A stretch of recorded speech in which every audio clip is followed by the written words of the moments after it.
Hello everyone, I am Sudhanshu Kumar, BTech from NIT Jalandhar. तो last lecture तक हम इलेक्ट्रिक फ्लक्स पूरा कवर कर लिए थे। तो आज जो हमारा लेक्चर है वो होगा गॉस लॉ पे, और गॉस लॉ से हम इलेक्ट्रिक फील्ड निकालना सीखेंगे। उसके बाद चार्ज का डिस्ट्रीब्यूशन वगैरह देखेंगे। चलिए देखते हैं गॉस लॉ क्या है। गॉसेस लॉ, तो इसके स्टेटमेंट को देखते हैं। एक्चुअली जो अभी हम पढ़े हैं इलेक्ट्रिक फ्लक्स, उसी का मेन यूज होगा गॉस लॉ में। तो गॉस लॉ का स्टेटमेंट क्या कहता है? The electric flux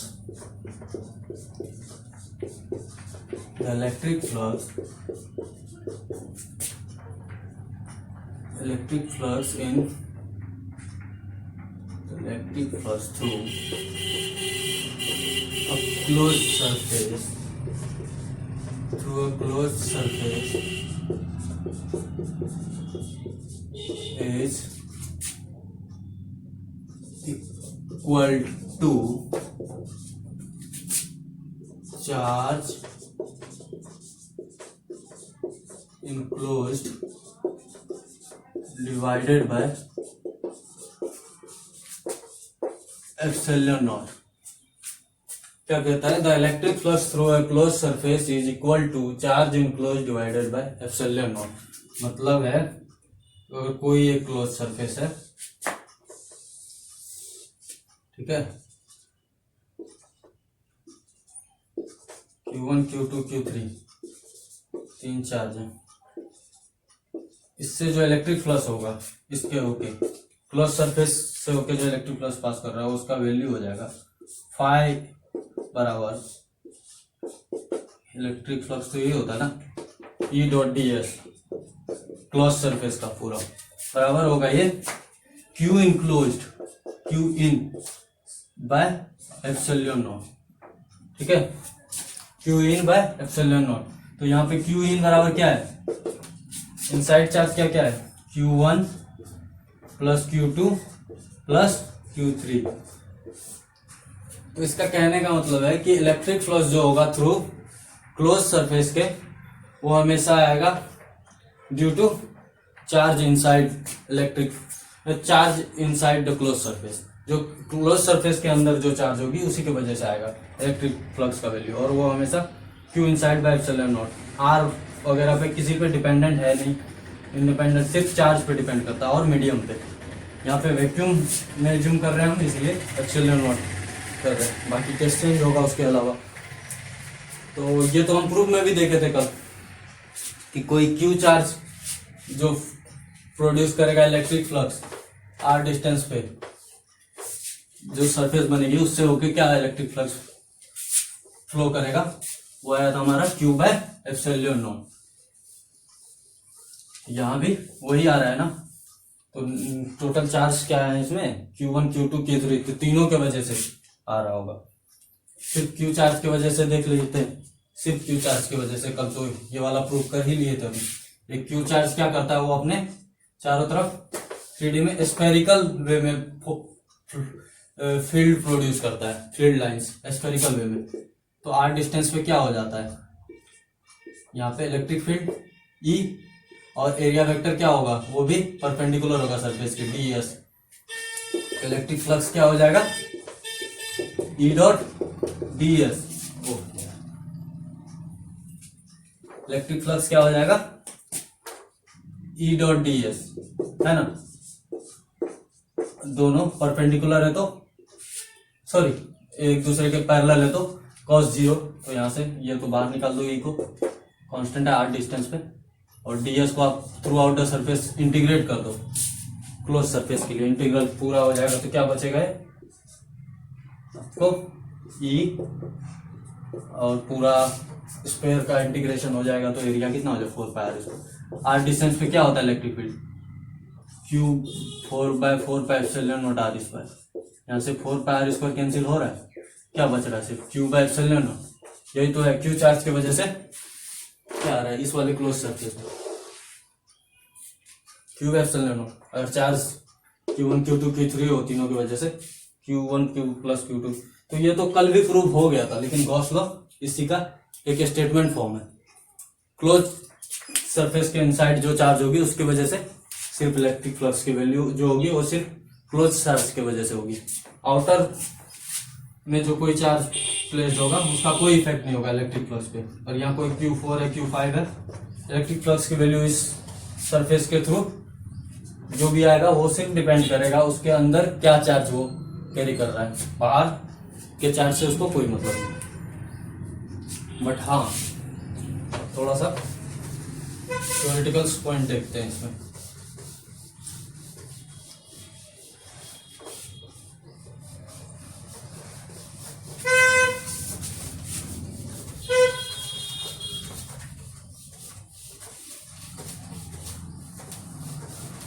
theoretical points देखते हैं क्या है कि क्या होता है आपका, अभी जो पढ़े हम E dot D S through a close surface क्या आता है, Q enclose divided by epsilon not. Q इन जो है चार्ज इनसाइड क्लोज सरफेस है, क्लोज सरफेस के अंदर क्या चार्ज है वो है ये, ठीक है। बट यहां पे जो इलेक्ट्रिक फील्ड का वैल्यू होता है ये सिर्फ क्लोज चार्ज के वजह से ही आएगा, नहीं, ये जो वैल्यू होगा इलेक्ट्रिक फील्ड का वो ड्यू टू ऑल चार्ज,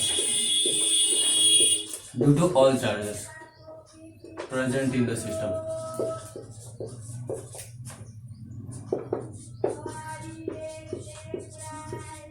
जितना भी चार्ज है सब के वजह से ये इलेक्ट्रिक फील्ड की वैल्यू जो भी है ये सभी चार्जेस की वजह से है, ओनली क्लोज चार्ज की वजह से नहीं है। मतलब कि सभी चार्जेस मतलब आउटर प्लस इनसाइड दोनों चार्ज की वजह से, आउटसाइड और इनसाइड दोनों, आउटसाइड इनसाइड दोनों चार्ज की वजह से आपका ये इलेक्ट्रिक फील्ड का वैल्यू है। बट जो फ्लक्स का वैल्यू आता है उसके में आप देखो सिर्फ इनसाइड चार्ज की वजह से आता है, ठीक है।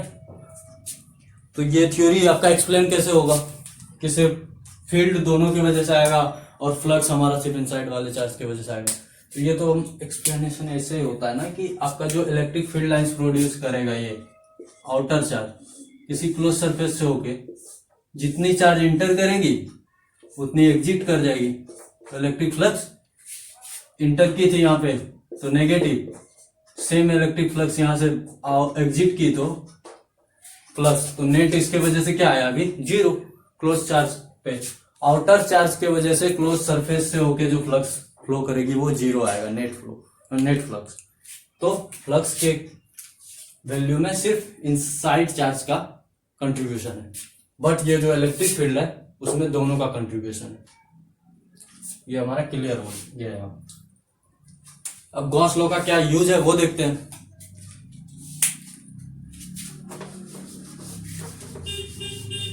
गॉस लॉ का हम एक स्टेटमेंट देख लिए। एक्चुअल में स्टेटमेंट क्या देता है हमको, क्लोज सरफेस से होके जो क्लोज सरफेस के अंदर जो चार्ज है उसका रिलेशन देता है, इलेक्ट्रिक फ्लक्स का रिलेशन क्लोज चार्ज के वजह से क्या होगा उसके साथ रिलेशन बताता है। और वो होता है हमारा क्लोज चार्ज जितना है उसका सम divided by epsilon not.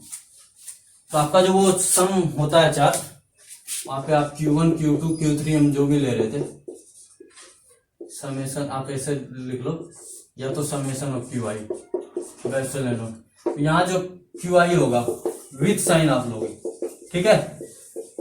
Negative charge है तो नेगेटिव लिख देना है उसके वजह आगे साइन में, और पॉजिटिव है उसके लिए पॉजिटिव लेना है, विथ साइन लेना है, प्रॉपर साइन कन्वेंशन यहाँ पे यूज हो जाएगा, कोई दिक्कत नहीं।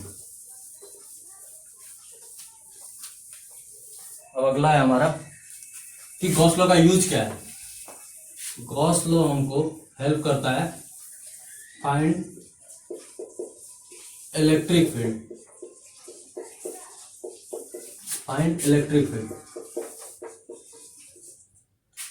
किसके, सबके लिए तो नहीं निकाल सकते हैं गॉस लॉ यूज करके, फॉर सिमेट्रिक डिस्ट्रीब्यूशंस के लिए।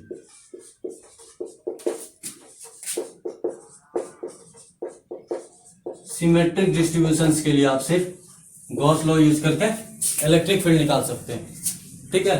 तो आप पॉइंट चार्ज की वजह से देख लो, पॉइंट चार्ज क्यू की वजह से क्या हो जाएगा, इलेक्ट्रिक फील्ड। किसी भी आर डिस्टेंस पे क्या होगा, उसका गॉसियन सरफेस क्या होगा, सिमेट्रिकल, सिमेट्रिक। देखो क्या होगा, सिमेट्रिक। ये क्या करता है, एक स्फेरिकल शेप में आपका इलेक्ट्रिक फील्ड लाइंस होता है, इसका फ्लो जो होता है स्फेरिकल में होता है, तो इसका सिमेट्रिक क्या हो जाएगा, पॉइंट चार्ज है तो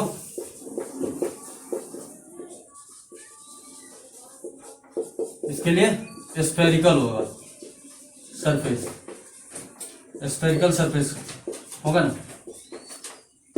एक पॉइंट चार्ज के लिए। तो इसके वजह से आर डिस्टेंस पे इलेक्ट्रिक फील्ड क्या होना चाहिए, ई बाहर की तरफ रेडियल और एरिया भी सेम डायरेक्शन में किसी भी पॉइंट पे।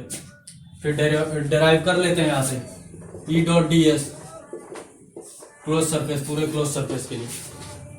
यहाँ से क्या आएगा, फ्लक्स क्या आएगा क्लोज सरफेस के लिए, टोटल जो चार्ज इसके इनक्लोज्ड है, इनक्लोज चार्ज कितना है, क्यू बाय एप्सिलॉन नॉट। यहाँ से ई हमारा कितना आ जाएगा, ई बराबर, ई तो बाहर निकाल लो क्योंकि ये कांस्टेंट होगा। डीएस हमारा कितना हो जाएगा, डीएस अगर थ्रू आउट द सरफेस आप इंटीग्रेट करोगे तो ये आ जाएगा 4 पाई, आर डिस्टेंस पे तो r square, cube epsilon naught हमारा फ्लक्स है, ई हमारा कितना आ गया, cube epsilon naught 4 pi r square. यही होता है आर डिस्टेंस पे due to q charge electric field का वैल्यू। सही है, पॉइंट चार्ज की वजह से हम इलेक्ट्रिक फील्ड कैलकुलेट कर लिए। ये तो इजी भी था, हमको आता भी था ये वाला भी। और एक चीज देखो कि ये जो इलेक्ट्रिक फील्ड हम कैलकुलेट करते हैं पॉइंट चार्ज की वजह से, अभी तो गॉस लॉ यूज करके की, हम इसका कैलकुलेशन कर ले लेते थे कूलम्ब्स लॉ यूज करके। तो ये इलेक्ट्रिक, ये जो गॉस लॉ है ये डायरेक्ट आप डेराइव कर सकते हो कूलम्ब्स लॉ से। एग्जाम में आएगा तो कूलम्ब्स लॉ यूज करके डायरेक्ट डेराइव कर लेना। कूलम्ब्स लॉ से इलेक्ट्रिक फील्ड निकाल लोगे, उसके बाद डीएस से इंटीग्रेट करके क्यूब एप्सिलॉन नॉट प्रूफ करके लाना होगा, ये गॉस लॉ प्रूव हो जाएगा वहां से कूलम्ब्स लॉ से। तो आपको तो सिमेट्रिक चार्ज वाला केस है, तो सिमेट्रिक चार्ज वाला जो केस है तो इलेक्ट्रिक फ्लक्स तो पता होता है हमको, ड्यू टू इनसाइड चार्ज की वजह से गॉस लॉ आपको बता देता है। तो मेन है इलेक्ट्रिक फील्ड निकालना। इलेक्ट्रिक फील्ड के लिए एक चीज जरूरी है गॉस लॉ में, गॉसियन सरफेस, गॉसियन सरफेस। पहले हमको गॉसियन सरफेस लेना आ जाए तो हम आसानी से निकाल सकेंगे इलेक्ट्रिक फील्ड। गॉसियन सरफेस क्या होगा, गॉसियन सरफेस एक पर्टिकुलर चार्ज डिस्ट्रीब्यूशंस के लिए, चार्ज का जैसा डिस्ट्रीब्यूशन होगा उसके लिए गॉसियन सरफेस अलग अलग डिफाइंड है। ये डिस्ट्रीब्यूशन इधर लिख देते हैं और सरफेस का उधर लिख लेंगे, चार्ज का डिस्ट्रीब्यूशन। एक बार इसके नाम दे देते हैं, उसके बाद खुद ही ये कर लेंगे। अगर देखिए चार्ज का डिस्ट्रीब्यूशन आपका पॉइंट चार्ज हो तो गॉसियन सरफेस आपका क्या होना चाहिए, स्फेरिकल। गॉसियन सरफेस क्या होना चाहिए, स्फेरिकल। हमारा अगर चार्ज का डिस्ट्रीब्यूशन, चार्ज अभी पॉइंट चार्ज हुआ, अगर चार्ज डिस्ट्रीब्यूशन लीनियर है, लीनियर है, एक लाइन चार्ज है, लाइन चार्ज हुआ तो उसके लिए सिलेंड्रिकल होगा। और चार्ज अगर हमारा स्फेयर में हुआ डिस्ट्रीब्यूट, स्फेरिकल डिस्ट्रीब्यूशन हुआ तो उसके लिए भी जो गॉसियन सरफेस आएगा वो स्फेरिकल ही आएगा। और एक आता है प्लेनर वाले के लिए, तो इस साइड लिखना पड़ रहा है, उस जगह कम पड़ गया। स्फेरिकल हुआ उसके लिए स्फेरिकल ही डिस्ट्रीब्यूशन चाहिए, लीनियर हुआ तो सिलेंड्रिकल होगा उसका गॉसियन सरफेस, पॉइंट चार्ज हुआ तो उसका भी स्फेरिकल होगा, प्लेनर है तो उसके लिए भी सिलेंड्रिकल ही होगा। ठीक है। अब गॉसियन सरफेस जो लिए होंगे डायरेक्ट लिख तो दिए हैं, लेकिन गॉसियन सरफेस खुद एक डिफाइन करेंगे गॉसियन सरफेस को भी कैसे लिए हैं ये, तो वो उसके डिस्ट्रीब्यूशन के सिमेट्री पर ही डिपेंड करता है गॉसियन सरफेस।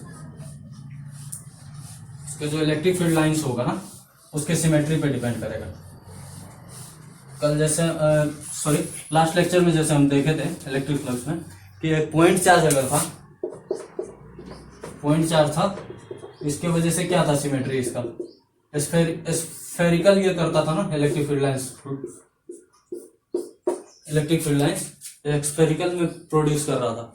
और जैसे एक लाइन चार्ज था, यूनिफॉर्मली डिस्ट्रीब्यूटेड लाइन चार्ज हो, तो इसका क्या होता था, सेम डिस्टेंस पे सेम इलेक्ट्रिक फील्ड। और ऐसे आप देखोगे ये पीछे की तरफ कुछ है, तो ये जो था ऐसे कुछ स्फेरिकल बना रहा था, ऐसे ही चलता जाएगा। देखोगे तो एग्जैक्टली क्या चलता है, सिलेंड्रिकल चलता है। अभी भी लिखे थे ना गॉसियन सरफेस एक लीनियर लाइन चार्ज के लिए सिलेंड्रिकल होता है, पॉइंट चार्ज के लिए स्फेरिकल।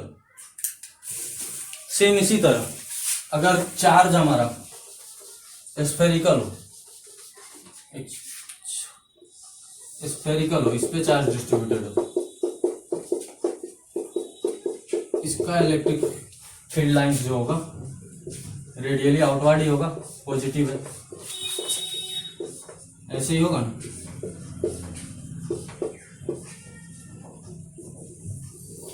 देखो तो ये भी स्फेरिकल है डिस्ट्रीब्यूशन। और सिमिलरली आप इधर अगर ये हमारा सिलेंड्रिकल है चार्ज डिस्ट्रीब्यूशन, इस पे चार्ज डिस्ट्रीब्यूटेड है पूरे सिलेंडर के सरफेस पे, इसके वजह से क्या होगा, ये एक तरह से ये अपने चारों तरफ ऐसे ही प्रोड्यूस करेगा, इस सरफेस पे भी है, तो ये भी आपका एक सिलेंड्रिकल शेप में ही सिमेट्री में इसका इलेक्ट्रिक फील्ड लाइंस फ्लो कर रहा हो। इलेक्ट्रिक फील्ड लाइंस इसका जो होगा आउटर की तरफ सिलेंड्रिकल में ही होगा। ये डायग्राम थोड़ा फ्रेश बना नहीं है, लेकिन आप समझो इसके जो सरफेस पे होंगे इसके वजह से इलेक्ट्रिक फील्ड लाइंस इधर के चारों तरफ होंगे, और ये वाला जो इधर वाला सरफेस होगा उसके तरफ। ये एक स्फेयर ये पूरा एक सर्किल में और पूरा लाइन में डिस्ट्रीब्यूटेड है ऐसे ही सेम डिस्टेंस पे, तो ये सिलेंड्रिकल ही बनेगा।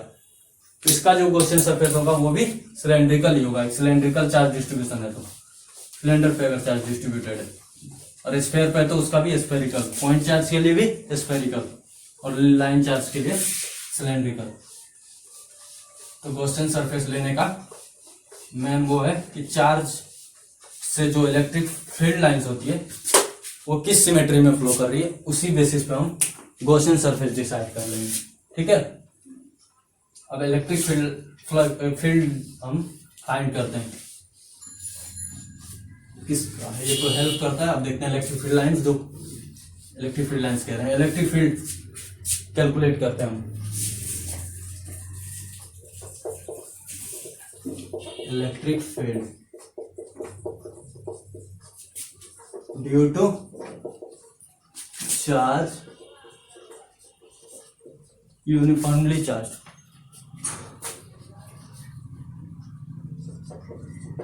Uniformly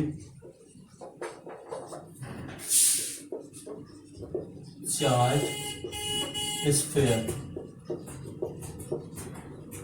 charge conducting sphere, conducting non conducting का क्या हम इस पर कर चुके हैं एक्चुअल में, ये वाला इसका डेरिवेशन किया नहीं था, अभी सेम रिजल्ट आना चाहिए गॉस लॉ से। अगर ये आपका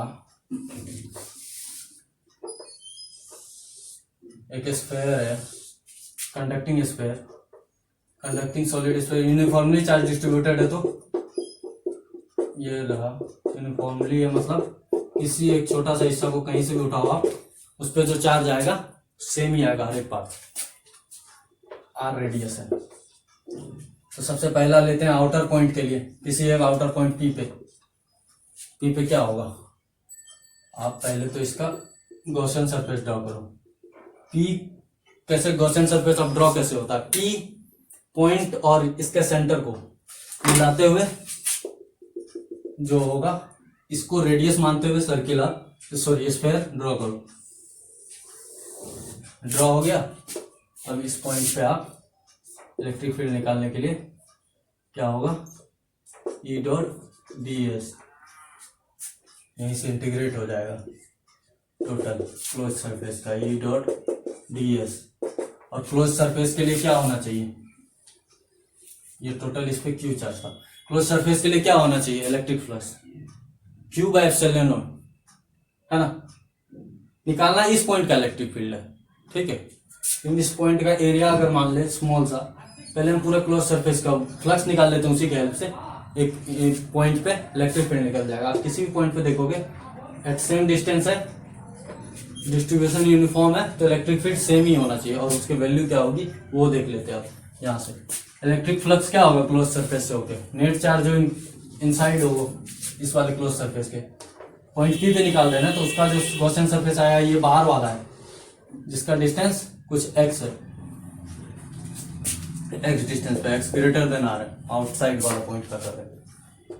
तो इसके वजह से फ्लक्स क्या आना चाहिए, फ्लक्स जो भी होगा इस वाले चार्ज की वजह से होगा। इस पे टोटल चार्ज अगर क्यू है तो क्यू बाय एप्सिलॉन नॉट, और डी एस अगर ई हमारा यूनिफॉर्म है बाहर, दोनों के भी एंगल 0 डिग्री cos 0 1, तो डी एस को सिर्फ इंटीग्रेट करना है थ्रू आउट द सरफेस। आप इसको कर दोगे पूरे में तो इसका इंटीग्रेशन क्या आएगा, 4 पाई आर स्क्वायर। तो यहाँ से 4 पाई आर की जगह क्या है, एक्स है, एक्स डिस्टेंस पे x square q by epsilon naught, ये कितना आ गया, q by 4 pi epsilon naught x square. आप अगर देखोगे पुराने डेरिवेशन को जाके, तो आउटसाइड पॉइंट के लिए जो होता था इलेक्ट्रिक फील्ड की वैल्यू किसी एक पॉइंट पे, वो यही आती थी q by 4 pi epsilon naught x square. अगर इसी इक्वेशन को आप देखो ध्यान से, इससे तो ये सिमिलर नहीं लग रहा है कि क्यू पॉइंट चार्ज प्लेस्ड हो सेंटर पे, उसके वजह से एक्स डिस्टेंस पे जो इलेक्ट्रिक फील्ड की वैल्यू आनी चाहिए वही हो। तो ये चीज ऐसे भी एक्सप्लेन हो जाता है कि इसका जो चार्ज का डिस्ट्रीब्यूशन इतना यूनिफॉर्म है कि किसी पॉइंट पी पे बाहर की तरफ आता हुआ, ये सेंटर से ही बाहर की तरफ आता हुआ दिखता है इलेक्ट्रिक फील्ड लाइन। तो एग्जैक्टली वो पॉइंट चार्ज सेंटर पे ही हो, ऐसा ही सिमेट्री से दिखता है, और वैल्यू भी उसको मैच करती है। पॉइंट चार्ज की वजह से एक्स डिस्टेंस पे क्या आना चाहिए, सेम है। अब ये आउटर पॉइंट के लिए हो गया, किसके लिए था ये, एक्स हमारा ग्रेटर देन आ रहा है, मतलब आउटसाइड वाले के लिए ये वाला पूरा है। और जैसे ही सरफेस पे क्या हो जाएगा, एक्स इक्वल टू आर हो जाएगा। सरफेस पे गॉसियन सरफेस ले लेंगे एग्जैक्ट इसके आस पास, मतलब तो उसमें भी चार्ज इनक्लोज कितना ही होगा, क्यू ही होगा। तो ये चीज यहाँ भी चेंज नहीं होना चाहिए, सिर्फ एक्स की जगह आर आ जाएगा। क्या हो जाएगा, q by 4 pi epsilon naught r square. अब दिक्कत आएगी इनसाइड वाले पॉइंट के लिए, ये तो आउटसाइड का हम कर रहे थे ना, अब इनसाइड वाले पॉइंट का आप करो। इनसाइड वाले पॉइंट के लिए x less than are.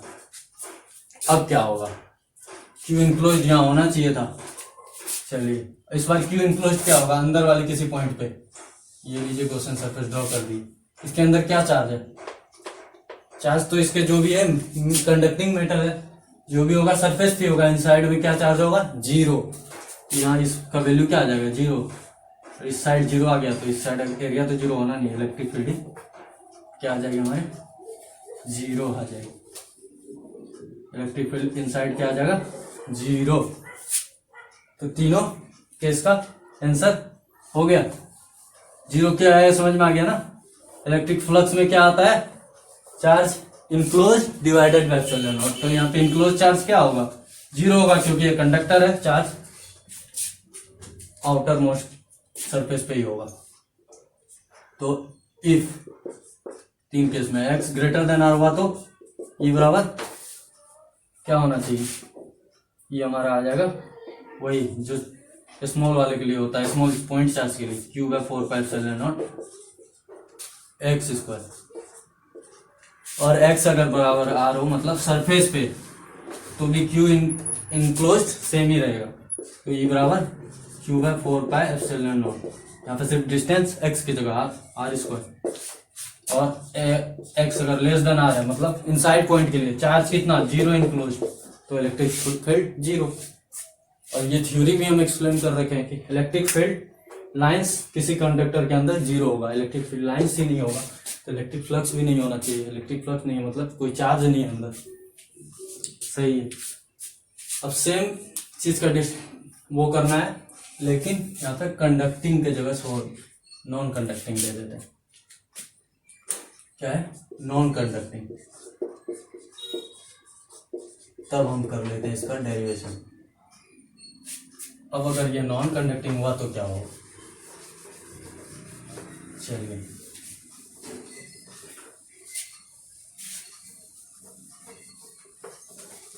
Non conducting होगा तो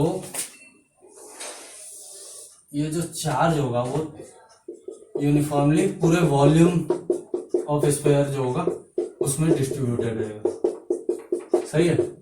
नॉन कंडक्टिंग है, यूनिफॉर्मली पूरे वॉल्यूम में डिस्ट्रीब्यूटेड है। आउटर पॉइंट के लिए अभी भी चार्ज अगर पूरे वॉल्यूम में क्या है, कुछ भी हो, रो अगर इसका वॉल्यूम चार्ज डेंसिटी है, वॉल्यूम चार्ज डेंसिटी है, अब रो ले लो या टोटल चार्ज क्यू ले लो, तो क्यू बराबर क्या हो जाएगा? क्यू बराबर rho into 4/3 pi R cube total volume. ये पिछले वाले का। आउटर पॉइंट के लिए क्या होगा? अभी भी चार्ज इनक्लोज्ड, जो टोटल चार्ज होगा इस पे बॉडी पे क्यू ही होगा, तो ई डॉट डी एस वही आएगा अभी भी Q by epsilon not. Enclose charge यहाँ पे क्यू है, ये हमारा बाहर कांस्टेंट रहेगा यूनिफॉर्म डिस्ट्रीब्यूशन की वजह। Q by epsilon naught d s कितना 1/4 पाई एक्स डिस्टेंस पे x square, x is greater than r, और एक्स अगर आर हो गया तो क्या होगा? सरफेस पे भी ड्रॉ करोगे क्वेश्चन सरफेस तो क्या होगा? टोटल जो इनक्लोज चार्ज है वो उसकी वैल्यू चेंज नहीं होगी, तो ये बराबर क्या हो जाएगा? क्यू बाय एप्सिलॉन नॉट तो फ्लक्स हो गया डिवाइडेड बाय एरिया कितना हो गया 4 पाई सरफेस पे, 4 पाई सरफेस पे जो स्फीयर बना उसका एरिया 4 पाई आर स्क्वायर। खत्म, इन दोनों का निकल गया। अब दिक्कत आती है सिर्फ आर अगर एक्स हमारा जब लेस देन आर हो, उस केस में कैसे होगा? उस केस में कुछ भी बड़ा चक्कर नहीं है, एक्स हमारा क्या हो जाए? लेस देन आर हो, तो इस केस में हो जाना चाहिए जो भी हो। कहीं ये इस पॉइंट पे लेते हैं, चलिए ये सेंटर है हमारा एक्स डिस्टेंस पे यहाँ पे, तो यहाँ पे हम क्या करेंगे? पहले तो गॉसियन सरफेस ड्रॉ करेंगे, तो गॉसियन सरफेस ड्रॉ कर दिए। अब जो गॉसियन सरफेस ड्रॉ कर दिए तो इसके अंदर का इलेक्ट्रिक फ्लक्स क्या होना चाहिए? ई डॉट डी एस क्या होना चाहिए इस बार? इस वाले गॉसियन सरफेस के लिए चार्ज जो इनक्लोज्ड हो divided by epsilon not. Charge enclosed क्या होगा? यूनिफॉर्मली डिस्ट्रीब्यूटेड है थ्रू आउट द वॉल्यूम आपका, तो टोटल वॉल्यूम अगर भी है उसमें चार्ज इनक्लोज्ड पहले निकाल लेते हैं यहाँ साइड में। क्यू इनक्लोज्ड क्या हो जाएगा? टोटल चार्ज कितना? क्यू प्लस क्यू, और कितने वॉल्यूम में? 4/3 पाई आर क्यूब में डिस्ट्रीब्यूटेड। और जो हमारा गॉसियन सरफेस बना है उसका वॉल्यूम कितना होगा? एक्स रेडियस का है तो 4/3 पाई एक्स क्यूब। यहां से क्या आ जा रहा है? Q by q x cube divided by r cube. सिर्फ यहाँ पे हम रिजल्ट लिख लेते हैं। क्यू इनक्लोज कितना आ रहा है हमारा? Q x cube divided by r cube, सही है। 4/3 पाई 4/3 पाई कैंसिल आउट, तो इसको सिर्फ यूज करना होगा। इस साइड अभी इलेक्ट्रिक फील्ड हमारा बाहर हो जाएगा। ये चीज हम बार बार नहीं बोल रहे हैं कि E dot D S cos 0 होगा, तो बार बार बोलना भी नहीं है, हो चुका है। तो cos 0 तो बाहर। अब डी एस को थ्रू आउट द सरफेस आप इंटीग्रेट करोगे, फिर वही 4 पाई एक्स स्क्वायर। इस बार एक्स हमारा आर से छोटा है, ये वाला है। क्यू इनक्लोज कितना है? Q s cube by r cube, और एप्सिलॉन नॉट तो पहले से। यहाँ से ई कितना आ गया? Q by 4 pi epsilon naught x cube ऊपर में, r cube pi divided by x cube x square. Answer क्या आ गया? Q x by 4 pi epsilon naught into क्या बचा आर क्यूब। ये रिजल्ट है। आप पिछले वाले से भी जाकर मिलाओगे तो ये बराबर हमारा उतना ही आता है, q x divided by 4 pi epsilon naught r cube. ये सारा पार्ट कांस्टेंट है, सिर्फ एक्स पे डिपेंडेंट है। मतलब अंदर के तरफ जो होगा, अंदर में किसी भी पॉइंट पर लोगे तो एक्स की वैल्यू सिर्फ आप पुट कर देना, सेंटर से क्या डिस्टेंस हो वही होगा इलेक्ट्रिक फील्ड उस पॉइंट में। ठीक है, तो एग्जैक्ट सेंटर पे क्या होगा, सेंटर पे हमारा एक्स हो जाएगा 0, ई सेंटर क्या हो जाएगा 0, खत्म। और ऐसे ही ये हमको कितना आसानी से फ्लक्स वाले थ्योरी से खत्म हो गया ना, गॉस लॉ यूज करके हम इलेक्ट्रिक फील्ड फाइंड आउट कर लिए। ऐसे ही हमने स्फीयर का किया है इस बार, स्फीयर का पहले भी कर रखा है, लेकिन वहां पे हम गॉस लॉ यूज नहीं किए थे, वहां पे थ्योरी यूज किए थे सिर्फ, जो था मेटल कंडक्टर वाला। इसी को यूज करके आप सिलेंड्रिकल के में भी निकाल लेना। और यहाँ पे हम क्यू में चल रहे थे, आपको रो में चलना है, रो में चल लो। फाइनली इस पॉइंट पे तो क्यू ही लिखना होगा, रो इंटू वॉल्यूम करना पड़ेगा। वो रिलेशन आप आराम से सिर्फ मैथमेटिकल हो जाएगा, वो कोई फर्क नहीं पड़ेगा चीजों पे। तो आप इसी को यूज करना सिर्फ, तो आपका सिलेंड्रिकल के वजह से जो होगा वो भी निकल आएगा। जैसे सिलेंड्रिकल में अगर कंडक्टिंग हुआ, एक बार सिर्फ फिगर से हम कर लेते हैं बात, पूरा नहीं करते। सिलेंड्रिकल होगा तो उसके लिए क्या हो जाएगा, इसके लिए हो जाएगा आपको सिलेंडर पे पूरी तरीके से है, किसी एक पॉइंट बाहर वाले पॉइंट के लिए क्या होगा, गॉसियन सरफेस ड्रॉ करेंगे सेंटर से, इसके एक्सिस से सॉरी इस डिस्टेंस पे लेते हुए एक गॉसियन सरफेस ड्रॉ कर देंगे। ये रहेगा एग्जैक्ट इसको कवर कर रहा होगा, क्योंकि इसकी इलेक्ट्रिक फील्ड लाइंस का जो वो बनता है सिमेट्री, वो भी सिलेंड्रिकल ही बनता है।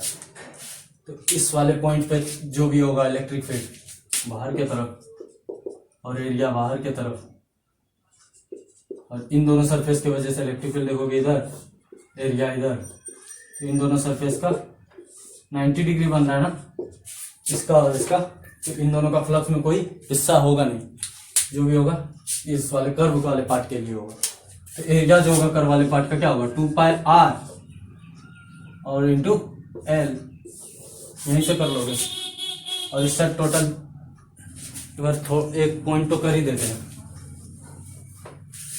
एक पॉइंट कैसे कर देते हैं देखो, ये तो बाहर यूनिफॉर्म रहेगा, बाहर एरिया ds कर देना होल सरफेस क्लोज सरफेस के लिए। इस साइड अगर चार्ज इनक्लोज देखोगे तो वो क्या हो जाएगा लेमडा इंटू लेमडा, अगर लीनियर चार्ज पूरे कर्व पे लीनियरली डिस्ट्रीब्यूटेड है तो lambda into L, total length अगर एल है, bye epsilon not total charge Q enclosed है, लेमडा इंटू एल। और यहाँ से ई हमारा बाहर में, डीएस क्या होगा, जो भी फ्लक्स आ रहा है इस पे तो है नहीं, स्फेरिकल पे, ये सरफेस प्लेनर वाले, तो जो भी फ्लक्स आ रहा है वो सिर्फ कंट्रीब्यूट कर रहा है कर्व वाला फेस, तो उसका एरिया क्या हो रहा है 2 पाई r, ये 2 पाई r, ये लेंथ पेरी पेरी पे, और इसको l लेंथ तक इंटीग्रेट कर दो तो 2 पाई r l, ये r हमारा यहाँ से यहाँ तक का डिस्टेंस है, आउटर पॉइंट के लिए है। टोटल आउटर पॉइंट है तो चार्ज जो भी होगा वो टोटल इनक्लोज चार्ज के बराबर होगा, जो भी इसके सरफेस पे था वो इसी के बराबर होगा। एल एल आप यहीं से कैंसिल कर लो ना, एल सिर्फ बच जाएगा lambda by 2 pi epsilon naught r. अब एक बार इसको ध्यान से देखोगे, ये इक्वेशन आपका सेम आता था लाइन चार्ज, इनफाइनाइट लेंथ का जो line uniformly distributed line charge था, उसके वजह से आप डिस्टेंस पे यही वैल्यू आता था इलेक्ट्रिक फील्ड का। और ये उसके सिमेट्री को डिफाइन भी करता है, अब लाइन चार्ज की वजह से भी इलेक्ट्रिक फील्ड लाइन ऐसे ही आती है, चारों तरफ सिलेंड्रिकल ही आती है। तो खत्म है, ये एक्सप्लेन तो हो ही गया, बाकी पॉइंट्स का आप खुद से कर लेना। अब एक दो प्रॉब्लम देखते हैं। प्रॉब्लम क्या थ्योरेटिकल पॉइंट्स है। कैविटी के अंदर अगर आप चार्ज रखो तो कैसे वो होगा डिस्ट्रीब्यूट, वो देखते हैं।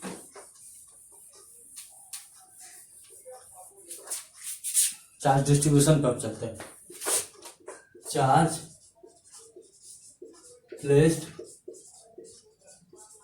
Inside metal cavity.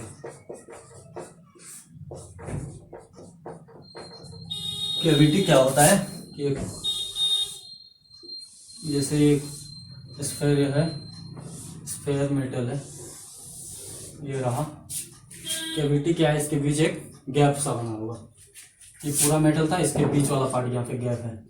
इसका इनर रेडियस ए है, अगर आउटर रेडियस बी है, मतलब ये वाला पार्ट आपका मेटलिक है अभी, कोई चक्कर नहीं। वो वाला पार्ट अभी भी मेटलिक ही, सिर्फ ये बीच वाला कैविटी है। और यहाँ पे हम सेंटर पे क्यू चार्ज रख रहे हैं, जिसकी वजह से क्या होना चाहिए ये देखते हैं। चार्ज का कैसे डिस्ट्रीब्यूशन चलेगा। क्यू चार्ज क्या करेगा, अपना फ्लक्स प्रोड्यूस करेगा ऐसे, इलेक्ट्रिक फील्ड लाइंस है ना।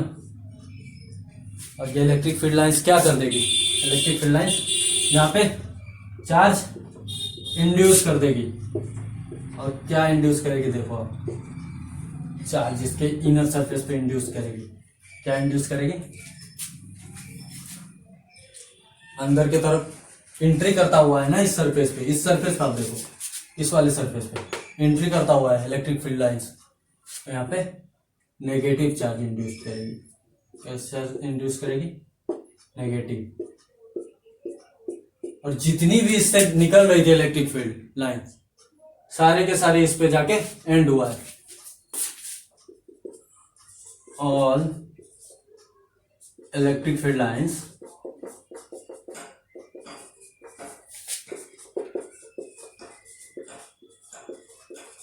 जनरेटेड फ्रॉम प्लस क्यू, और या जनरेट ओरिजिनेटेड लिख लो, ज्यादा सही लगता है।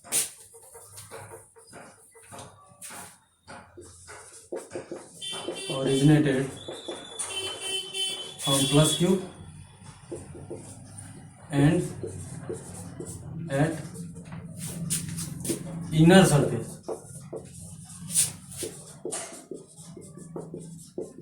of cavity। कैविटी के इनर सरफेस पे जाके आपका एंड होगा।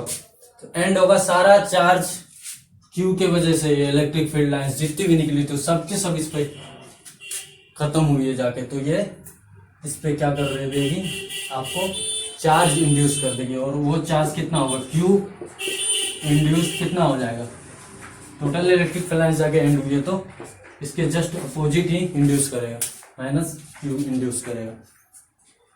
ये हम थ्योरी से यहां से देखें। इसी को हम देख लेते हैं गॉस लॉ से। आप बाहरी मेटल के अंदर वाला सरफेस पे एक पॉइंट लो और उस पर इलेक्ट्रिक फ्लक्स निकाल के देख लो, आपको पता चल जाएगा। इनसाइड मेटल क्या होता है, इलेक्ट्रिक फील्ड्स क्या होती है वैल्यू, इनसाइड मेटल क्या होता है हमारा electric field, E equal to क्या होता है, जीरो। E अगर जीरो है तो E डॉट डी एस क्या हो जाएगा, जीरो। इनसाइड मेटल मतलब ये वाले पॉइंट P पे हम ले रहे हैं, P पॉइंट पे इलेक्ट्रिक फील्ड क्या होगा, मेटल के इनसाइड है तो इलेक्ट्रिक फील्ड जीरो होना चाहिए। E डॉट डी एस हमारा क्या होना चाहिए, zero. E dot D S actual होना क्या चाहिए, इलेक्ट्रिक फ्लक्स मतलब Q enclose divided by epsilon not. ठीक है, Q इनक्लोज मान लो अभी हमको नहीं पता था इस पे क्या चार्ज है, प्लस Q लेके बैठे थे सिर्फ। ठीक है, यहाँ से ये वाला पार्ट इधर का जीरो, इलेक्ट्रिक फील्ड जीरो की वजह से Q इनक्लोज क्या होगा, इस पे हम कुछ क्या है वो नहीं पता, कितना इंड्यूस हुआ, सिर्फ Q है मान लेते हैं। इस पे कितना चार्ज है, plus Q divided by epsilon naught. तो Q कितना आ गया, माइनस Q। यहाँ से भी पता चलेगा, यहाँ से भी वही वैल्यू आई, माइनस Q। और हम थ्योरी से भी यहाँ पे एक्सप्लेन किए थे तो माइनस Q ही हमारा आ रहा है। तो ये सही है हमारा मतलब। तो अगला है, इसमें क्या होगा, ये वाला पार्ट कंप्लीट है ना, इलेक्ट्रिक फील्ड लाइंस सारे के सारे इस पे जाके एंड करेगी, इनर वाले पार्ट पे। तो जितनी भी इलेक्ट्रिक फील्ड लाइंस जहां एंड करेगी वो चार्ज को वहां पे इंड्यूस करेगी। तो एंड कर रही है मतलब नेगेटिव चार्ज इंड्यूस करेगी। और इसके बाद वाला पार्ट हमारा क्या हो जाता था, कैविटी तो ए तक ही है ना, रेस्ट वाला जो है उसका वो मेटल से भरा पड़ा है, तो मेटल वाला पार्ट है। ये वाला पार्ट तो कैविटी नहीं है ना, ये मेटलिक पार्ट है। तो इस पॉइंट इससे होकर ये इलेक्ट्रिक फील्ड लाइंस क्रॉस करेगी? बिल्कुल नहीं। Electric field lines can not penetrate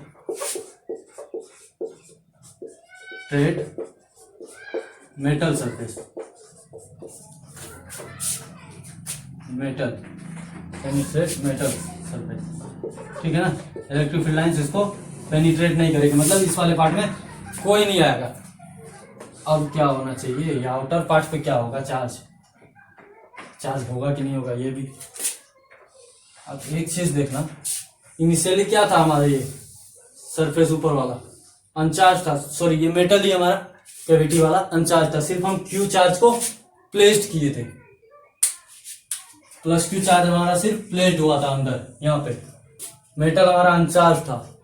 अभी क्या हो गया है, इसके इलेक्ट्रिक फील्ड की वजह से नेगेटिव चार्ज इंड्यूस्ड हो गई है, चार्ज यहाँ पे हमारा क्या हो गया, इंड्यूस्ड हो गया है, कितना, -q इनर सरफेस पे। तो भाई हमारा चार्ज का कंजर्वेशन लॉ अभी फॉलो होना चाहिए कि नहीं, बिल्कुल होगा।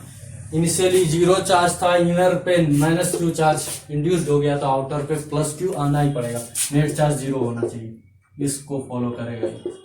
नेट चार्ज इनिशियली 0 था, फाइनली भी इस वाले पे 0 ही आएगा।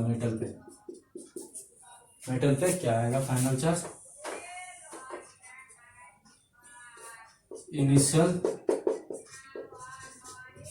चार्ज क्या था हमारा, 0 था, क्यों लिखा जा रहा है, इनिशियल चार्ज क्या था हमारा, 0 था। तो फाइनल क्या हो जाएगा, मेटल सरफेस पे क्या हो जाएगा फाइनल चार्ज, क्यू आउटर जोड़ क्यू इनर बराबर 0। क्यू इनर अभी कितना आ रहा है, इंड्यूस चार्ज इसके वजह से -q, क्यू आउटर यहां से आ गया 0 है, तो क्यू आउटर कितना आ गया, आउटर सरफेस पे क्यू कितना आ गया, +q चार्ज। और मेटल सरफेस पे चार्ज हमेशा, अगर ये r डिस्टेंस यूनिफॉर्मली है, यूनिफॉर्म है, स्फीयर है, तो सेंटर से हर एक पॉइंट तो सेम डिस्टेंस पर है, तो चार्ज भी यूनिफॉर्मली डिस्ट्रीब्यूटेड हो जाएगी, मतलब बाहर वाले पे यूनिफॉर्मली +q चार्ज आ जाएगा, इस वाले पे +q। इसको कौन सा सरफेस है, ये हमारा आउटर सरफेस। और इनडायरेक्टली देखोगे तो +q चार्ज आपने प्लेस किया था सेंटर पे कैविटी के, और फाइनली ये आ गई इस पे। अभी भी यहाँ पे चार्ज है, वो खत्म नहीं हुआ, बट मेटल के अंदर अगर रखते थे हम चार्ज, तो वो म्यूचुअल रिपल्सन की वजह से आउटर सरफेस पे आ जाती थी। सही है, कैविटी में चार्ज कैसे डिस्ट्रीब्यूट होगा वो देख लिया। जैसे ही क्यू चार्ज प्लेस किया सेंटर पे, उसने इलेक्ट्रिक फील्ड लाइंस प्रोड्यूस करी, वो इलेक्ट्रिक फील्ड लाइंस कहाँ जाके एंड होगा, उसके इनर सरफेस पे, उससे बाहर तो जा नहीं सकता, मेटल है, मेटल को पेनिट्रेट कर नहीं सकती इलेक्ट्रिक फील्ड लाइंस, तो उस पर सारी लाइंस जाके वहीं पे एंड हो गई है। तो +q से निकली थी तो वहां पे एंड हुई है, तो -q वहां पे इंड्यूस्ड करेगी, ठीक है। और इनिशियली क्या था हमारा, मेटल अनचार्ज था, और इनर सरफेस अभी इंडक्शन की वजह से -q इंड्यूस्ड हो गई है, तो फाइनली आउटर पे भी तो +q आना चाहिए, कंजर्वेशन ऑफ चार्ज फॉलो हो जाएगा वहां से, खत्म। अब एक चीज और है, थोड़ा सा थ्योरेटिकल पॉइंट है सिर्फ, कि बाहर वाले पे क्या आया, हमारा चार्ज जो आया +q आया, और +q हम बोले मेटल सरफेस पे क्या होता है, वो अगर क्यू चार्ज मेटल सरफेस जो है वो सिमेट्रिक है तो उस पे सिमेट्रिक है मेटल सरफेस, तो उस पे जो चार्ज का डिस्ट्रीब्यूशन हो जाएगा वो यूनिफॉर्म होगा। बट इनर सरफेस पे क्या डिपेंड करेगा, इस बात को देखो, ये इनर सरफेस है हमारा, ये प्लस क्यू चार्ज है सेंटर पे एग्जैक्ट, सेंटर पे अगर है तो इनर सरफेस की हर एक पॉइंट का डिस्टेंस क्या है, सेम है, तो इलेक्ट्रिक फील्ड लाइंस हर एक पॉइंट पे सेम नंबर में टच कर रही होगी, तो हर एक पॉइंट पे सेम अमाउंट में चार्ज इंड्यूस कर रही होगी, माइनस क्यू जो भी आ रहा होगा, माइनस क्यू आ रहा होगा।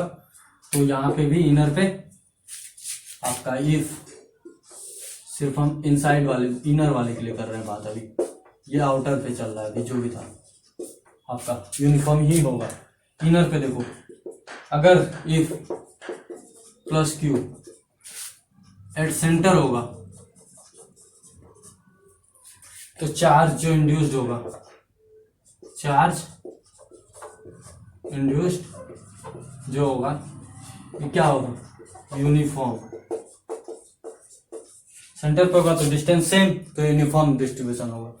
अगर सेंटर से थोड़ा इसको हिला लेते हैं, जगह इसकी चेंज कर लेते हैं, यहाँ से यहाँ शिफ्ट कर दिए प्लस क्यू, तो आप देखोगे ये नजदीक वाला है, तो इधर इलेक्ट्रिक फील्ड लाइंस थोड़ा ज्यादा क्लोज होगी, तो number of electric field lines इस वाले छोटे से हिस्से में कंपेरेटिवली यही सेम हिस्सा यहाँ पे आप कट करोगे तो देखोगे यहाँ पे थोड़ा सा डिस्टेंस पाया था, नंबर ऑफ लाइंस यहाँ कम थी, तो यहाँ पे थोड़ा कम हो जाएगा, मतलब चार्ज का डिस्ट्रीब्यूशन अब यूनिफॉर्म नहीं रहेगा। बट बाहर वाले को कोई फर्क नहीं पड़ता अंदर वाले का डिस्ट्रीब्यूशन से, बाहर वाले पे तो इसलिए चार्ज आया है क्योंकि वो कंजर्वेशन ऑफ चार्ज फॉलो कर रहा था, इलेक्ट्रिक फील्ड लाइंस की वजह से नहीं आया वहां पे, ठीक है ना। या थ्योरी में देख लो, कैविटी का मेटल कैविटी था, और इसको हम वो भी करके देख लिए ना मैथमेटिकली भी, इलेक्ट्रिक फ्लक्स निकाल के देख लिए, इलेक्ट्रिक फ्लक्स इनसाइड मेटल क्या होगा, इनसाइड मेटल इलेक्ट्रिक फील्ड ही जीरो होती है, इलेक्ट्रिक फील्ड लाइंस होगा ही नहीं, तो इलेक्ट्रिक फ्लक्स भी जीरो ही होना चाहिए। तो इलेक्ट्रिक फ्लक्स की वैल्यू क्या होती है किसी भी क्लोज सरफेस के अंदर, Q enclosed by zero, Q enclosed bye epsilon naught, तो इनक्लोज चार्ज नेट जीरो होना चाहिए, तभी तो जीरो होगा। तो अगर प्लस क्यू आपने पॉइंट चार्ज रखा है तो पक्का है उसका नेगेटिव सेम अमाउंट में इंड्यूस हो जाए तभी तो नेट चार्ज जीरो होगा, वो जो हम गॉसियन सरफेस लेंगे उसके अंदर का। यह था चार्ज डिस्ट्रीब्यूशन कैविटी के अंदर। अब है आपका प्लेन शीट का, आप किए थे ना हम, प्लेन शीट का वो कर लिए थे, इलेक्ट्रिक फील्ड की वैल्यू एक बार यहां भी कर लेंगे तो आसानी है, आसान है कि प्लेन शीट का क्या बोले, सिमेट्रिक क्या होता है, सिलेंड्रिकल ही होता है प्लेनर का, तो ये सिलेंड्रिकल कट करोगे आप, अगर सीट प्लेन शीट है, सिर्फ एक सीट है ये, ऐसा कुछ, और ये फुली पॉजिटिव चार्ज है, सिग्मा इसका एरिया क्या होगा, एक सिलेंडर का अगर कट करोगे, इस साइड क्या होगा इलेक्ट्रिक फील्ड इधर की तरफ, और इसका डीएस भी बाहर की तरफ, इस साइड इलेक्ट्रिक फील्ड इधर की तरफ, और इसका डीएस भी एग्जैक्टली इधर। तो क्या आएगा किसी एक पी पॉइंट पे, अब इस वाले क्वेश्चन सरफेस में ई डॉट डीएस,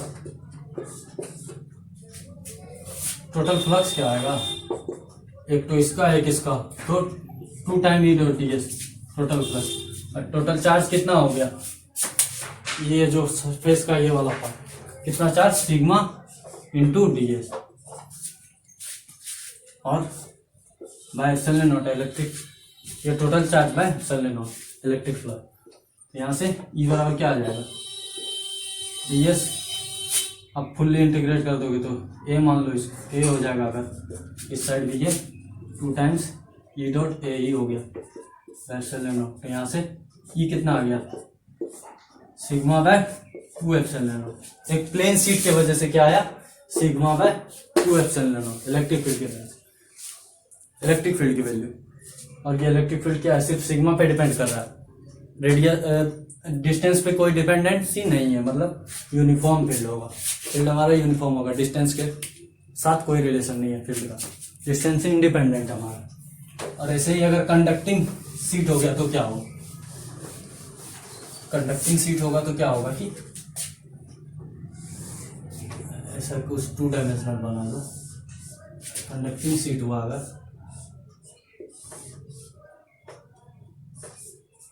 तो इस पे जो पॉजिटिव चार्जेस होगी यहाँ से एक कट करना पड़ेगा सिलेंड्रिकल, ये जो होगा सिर्फ ई डॉट डी एस इधर की तरफ ही होगा। प्लेन सीट था तो आपका एक प्लेन था, कंडक्टिंग सीट है तो दोनों सरफेसेस पे होगी। आप इधर लेके कोई फर्क पड़ेगा नहीं इस वाले की वजह से इधर, तो आप इधर देखो सिर्फ एक डायरेक्शन में इलेक्ट्रिक फील्ड होगा। इसका सीट था तो उसका यूनिफॉर्म दोनों तरफ लेना था आपको। अभी कंडक्टिंग है तो सिर्फ आउटर सरफेस पे ही होगा, तो उसके वजह से ये लिया बाहर वाले पॉइंट से ई डॉट डी एस। यहाँ से 2 टाइम्स तो होगा नहीं, फ्लक्स सिर्फ एक टाइम का हो जाएगा, एक बार में एक वाले सरफेस की वजह से ही होगा। इस वाले E dot D S sigma by epsilon, यहाँ से सिर्फ ये 2 है, ये होता है। और अगर ऐसे एक्सप्लेन करना चाहो सीट के फॉर्म में तो कंडक्टिंग सीट है मतलब दोनों सीट पे चार्ज, दोनों वाले सीट पे। आगे वाले पॉइंट के लिए क्या होगा, इस वाले सीट की वजह से सिग्मा बाय 2 एप्सिलॉन नॉट, और पीछे वाले सीट की वजह से sigma by 2 epsilon naught. R पे कोई डिपेंडेंसी नहीं थी, सिग्मा बाय 2 एप्सिलॉन नॉट पीछे वाले सीट और आगे वाले की वजह से दोनों को ऐड कर देगा sigma by 2 epsilon not plus sigma by 2 epsilon. क्या आएगा, सिग्मा बाय एप्सिलॉन नॉट ही आएगा ना, यही आता है। ये हम गॉस लॉ से निकाल रहे हैं और ये हम प्लेन सीट वाले को विजुलाइज करके निकाल रहे हैं। एक कंडक्टिंग सीट है तो वो प्लेन 2 प्लेन सीट होगा, इसके बीच में कोई चार्ज नहीं होगी कंडक्टिंग सीट है तो। अब चार्ज का डिस्ट्रीब्यूशन देखते हैं। आइसोलेटेड मेटल लाइन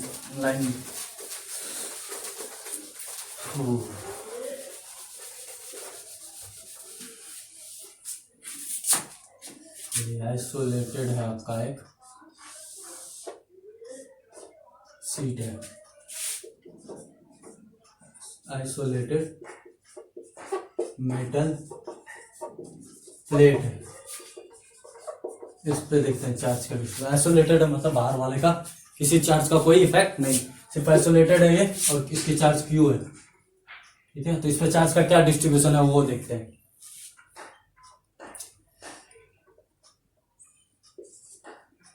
मान लीजिए इस वाले पे Q Q Q Q Q कुछ भी हो, तो इस वाले पे भी ठीक है। इस वाले पे टोटल चार्ज हम क्यू रखे थे, दोनों सरफेस पे डिस्ट्रीब्यूट हो गई। कैसे डिस्ट्रीब्यूट हो गई ये नहीं पता, एक साइड मान लेते Q1 से डिस्ट्रीब्यूट हो गई, एक साइड टोटल चार्ज Q थी तो इस साइड हो गई होगी Q माइनस Q1। क्या इस साइड Q1 हो गई है, चार्ज डिस्ट्रीब्यूट दोनों साइड करना है ना। ये देखो इस साइड Q1 को हम दे रहे हैं तो चार्ज कंजर्वेशन से टोटल चार्ज Q थी तो इस साइड Q माइनस Q1। अब मेटल प्लेट है, इनसाइड P पॉइंट पे क्या होना चाहिए, इलेक्ट्रिक फील्ड। इस वाले चार्ज की वजह से इलेक्ट्रिक फील्ड इधर की तरफ E2 मान लेते हैं, इसके वजह से इधर की तरफ E1 मान लेते हैं। EP कितना होना चाहिए हमारा, इनसाइड है इलेक्ट्रिक फील्ड के, मेटल के, इनसाइड मेटल, तो इलेक्ट्रिक फील्ड क्या हो जाएगा, EP बराबर 0। तो E1 इज इक्वल टू क्या हो जाएगा, E2 हो जाएगा, दोनों की डायरेक्शन अपोजिट है तो E1 E2 मैग्नीट्यूड में सेंस। तो Q1 बाय क्या होता है प्लेन सीट के लिए, प्लेन सीट के लिए क्या होता है सिग्मा बाय 2 एप्सिलॉन नॉट। तो Q1 बाय 2 सिग्मा की जगह सिग्मा क्या है Q by A, Q1 by A और एप्सिलॉन नॉट इस side Q minus Q1 by 2 A epsilon naught. Metal plate है तो ये तो सीट ही है ना, 2 सीट से मिलकर बना है ना, यहाँ से 2A cancel, epsilon not cancel, sorry हाँ। तो Q1 minus Q2, Q1 Q, तो यहाँ से 2Q1 is equal to Q, Q1 कितना हो गया Q बाय 2। मतलब क्या हुआ, एग्जैक्टली सेम चार्ज। इस वाले प्लेट अगर नाम अगर इसका फर्स्ट प्लेट रख लो और ये दूसरा है तो इस पे कितना आ गया प्लस क्यू बाई टू, और इस पे भी प्लस क्यू बाई टू आ गया। एग्जैक्टली सेम चार्ज डिस्ट्रीब्यूट हो गई दोनों पे यूनिफॉर्म, है ना, मेटल आइसोलेटेड मेटल प्लेट पे। अब है कि दो आप रख दो तो क्या होगा, दो मेटल आइसोलेटेड मेटल प्लेट को रख देते हैं आमने सामने तो क्या होगा।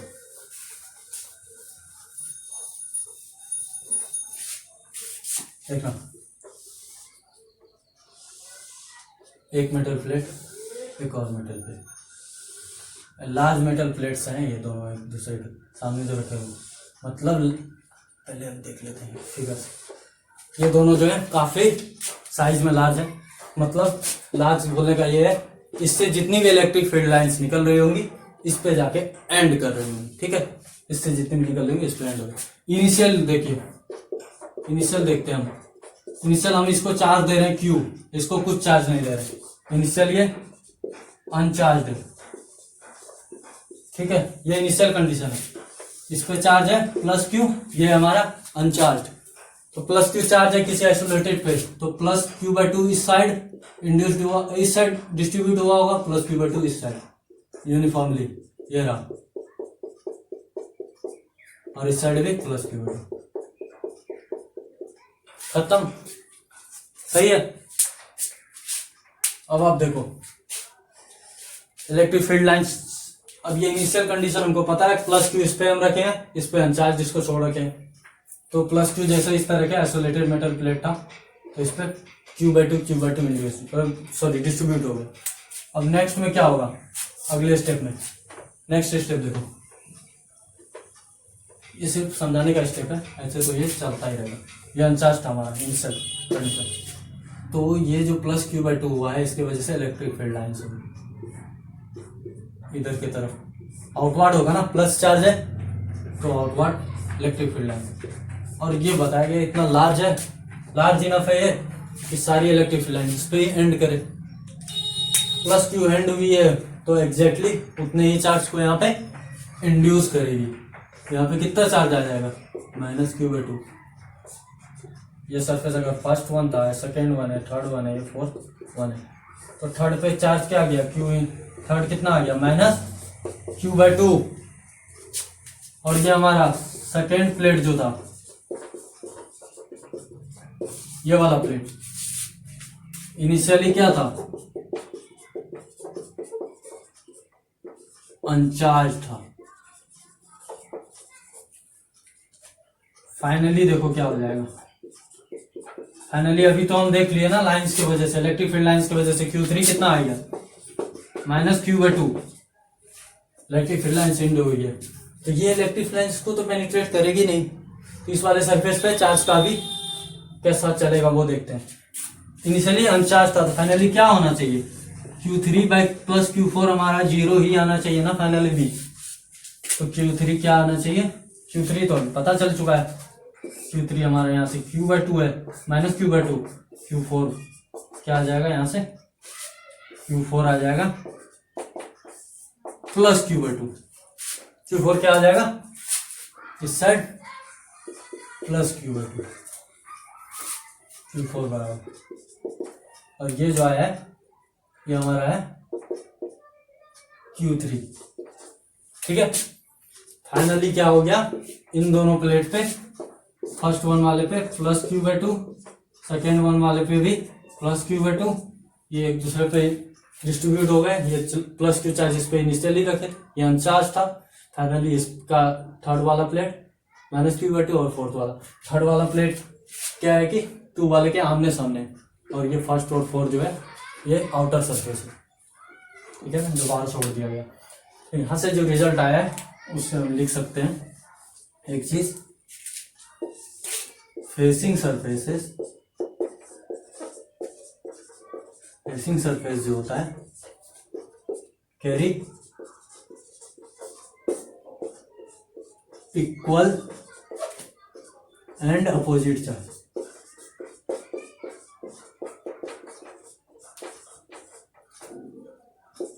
Equal and opposite charge.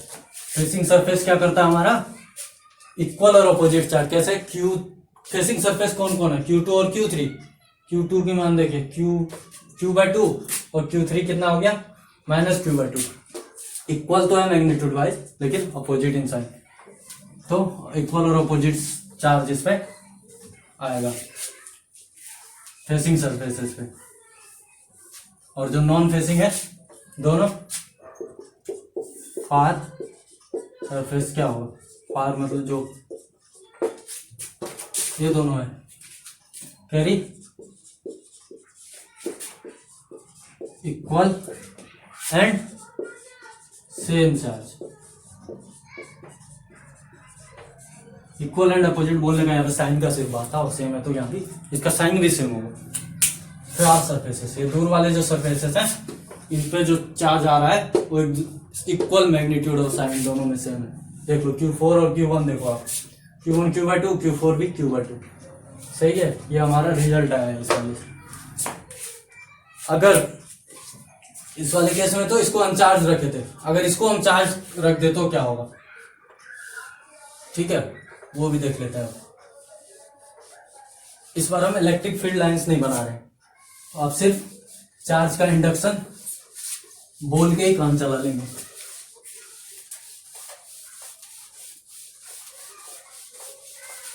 चलिए देखते हैं, इस बार हमारा दूसरा वाला प्लेट भी इनिशियली चार्ज रहेगा, अगर तो क्या होगा। इनिशियली इसको चार्ज दिए हम Q चार्ज, तो Q चार्ज जैसे ही दिए आइसोलेटेड मेटल प्लेट था तो Q इस पे एक बार Q/2 चार्ज डिस्ट्रीब्यूट हो जाएगा, इस वाले से फेस पे Q/2 चार्ज डिस्ट्रीब्यूट हो जाएगा। अगला प्लेट ये वाला है और इस पे हम दे दिए हैं Q है, इसके Q1 ले लो आप, Q1/2 Q1, इस पे Q2 दिए हैं प्लस में, तो Q2 भी इस पे एग्जैक्टली उसी फैशन में डिस्ट्रीब्यूट होगा, रिडिस्ट्रीब्यूट हो जाएगा ऐसे जैसे दोनों पे इक्वल हो जाए, जिससे कि बीच वाला इलेक्ट्रिक फील्ड 0 हो जाए। तो Q1/2 इस पे, सॉरी Q2/2 प्लस में, Q2/2 प्लस में। अभी तक सिर्फ डिस्ट्रीब्यूशन दिखा रहा है इन दोनों की वजह से। अब हमारा इंडक्शन वाला प्रोसेस चलेगा। इंडक्शन क्या होगा, सिर्फ इन दोनों के बीच होगा ना इंडक्शन। तो ये अगर Q1/2, सिर्फ इस वाले Q1/2 के वजह से देखते हैं, Q1/2 है यहाँ पे चार्ज, तो ये कितना इंड्यूस कर देगा, एग्जैक्ट इससे निकलने वाला लाइंस चार्ज होगा इलेक्ट्रिक फील्ड, तो यहाँ पे इंड्यूस कर देगा एग्जैक्ट अपोजिट। इंड्यूस चार्ज कौन, ये ब्लू वाले पेन से लिखे, तो -Q1/2 इंड्यूस्ड हो जाएगा चार्ज इस वाले की वजह से। और ये भी तो इलेक्ट्रिक फील्ड लाइंस इधर की तरफ फ्लो कर रहा होगा इसका, और ये वाला इलेक्ट्रिक फील्ड लाइंस इस वाले पॉइंट पे कितना चार्ज इंड्यूस कर रहा होगा, Q2/2 है तो -Q2/2। अभी हमारा क्या आ गया है Q2, ये सेकेंड सरफेस पे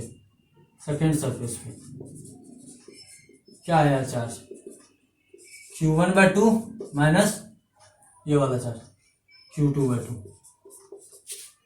और थर्ड सरफेस पे देखो Q3 पे भी कितना आया है, Q2/2 चार्ज डिस्ट्रीब्यूशन की वजह से, और इंड्यूस्ड वाला पार्ट आया है -Q1/2। ठीक है, थर्ड सरफेस, इसको Q3 से डिनोट किया, इसको Q2 से अभी डिनोट नहीं कर रहे, चलिए इसको स्मॉल Q2 से डिनोट कर लेते हैं, इसको भी स्मॉल Q3 से डिनोट कर लेते हैं। अब इन दोनों पे क्या इफेक्ट पड़ेगा ये देखते हैं। अगर ये इनिशियली Q1 चार्ज थी तो फाइनली भी इसका तो चार्ज Q1 ही होना चाहिए, चार्ज के उससे चार्ज कंजर्वेशन से फाइनली Q1 ही होना चाहिए। अभी तो ये एक्स्ट्रा पार्ट इसमें आ गया है, माइनस वाला ऐड हो गया है, तो ये कम हुआ जा रहा है, तो एग्जैक्ट इसी का पॉजिटिव इस पे अगर आ जाए तो बैलेंस हो जाएगा, एग्जैक्ट यही पॉजिटिव चार्ज इस पे आ जाए तो ये बैलेंस हो जाएगा ना। Q2/2 इस पे नेगेटिव इंड्यूस हुआ है, उतना ही ये ऐड हो जाए इस वाले पे, इसकी कंजर्वेशन फॉलो हो जाएगी। टोटल इन दोनों के जोड़ का 0, इनिशियल Q1/Q2 दोनों तरफ से, तो इनिशियल जो Q1 था Q1 ही रह जाएगा। फर्स्ट सरफेस पे क्या हो जाएगा, फर्स्ट सरफेस पे Q1 चार्ज होगा तो उसकी मान कितनी हो जाएगी Q1/2 plus Q2/2, Q1/2 plus Q2/2।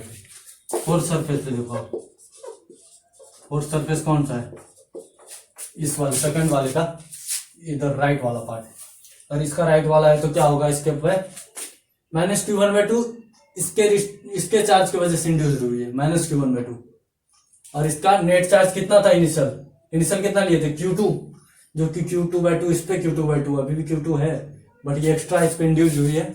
Just इसके अपोजिट से ये अगर इस पे आ जाए तो चार्ज कंजर्व हो जाएगा। तो यहाँ से Q4 कितना हो जाएगा, Q2/2 प्लस Q1/2। अब अभी जो रिजल्ट हम कंक्लूड किए थे कि facing surfaces equal opposite charge carry करेंगे और जो दूर वाले हैं दोनों वो इक्वल और सेम चार्ज करेंगे। फेसिंग सरफेस कौन है, 1, 2 और 3, थर्ड है, फोर्थ है, 2 और 3 है। फेसिंग सरफेस पे चार्ज देखते हैं, सेकंड पे कौन सा चार्ज है, Q1/2 माइनस Q2/2, और Q3 पे है Q2/2 माइनस Q1/2, और यहाँ से माइनस आप बाहर ले लोगे तो Q1/2 माइनस Q2/2 ही आएगा, सेम नेगेटिव साइन के साथ Q2 के बराबर यहाँ पे लिख सकते हो आप, ब्लैक पेन से लिख दे रहे हैं साइड, माइनस Q2 क्या Q3 पे कितना चार्ज आया, जितना Q2 पे था उसका माइनस में, और फर्स्ट सरफेस पे देखो क्या आ गया, Q1/2 Q2/2। Q4 पे देखो Q2/2 प्लस Q1/2, नेट जितना Q1 पे था सेम साइन के साथ। ये चीज चार्ज का डिस्ट्रीब्यूशन समझ में आ गया। इस पे इंड्यूस्ड हुई क्योंकि ये इलेक्ट्रिक फील्ड लाइंस जो इधर की तरफ होगा ये एंड हो रहा है एग्जैक्ट इसी पे, तो जितना इससे पॉजिटिव वाला चल रहा था इधर की तरफ तो इस पे एंड हो रहा है, तो नेगेटिव उतना ही इंड्यूस कर देगा।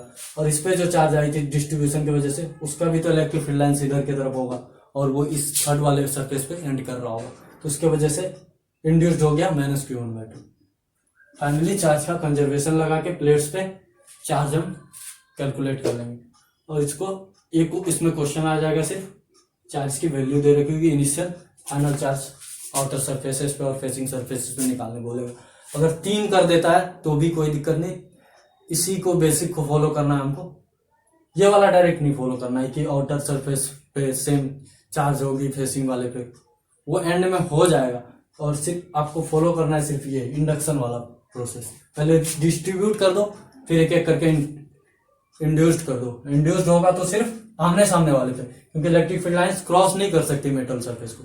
फिर इंड्यूस जैसे ही हुआ तो आप उसके कंजर्वेशन को फॉलो करा दो, वहां से फिर चार्ज एग्जैक्ट निकल जाएगा। थैंक यू, आज यहीं तक रखते हैं।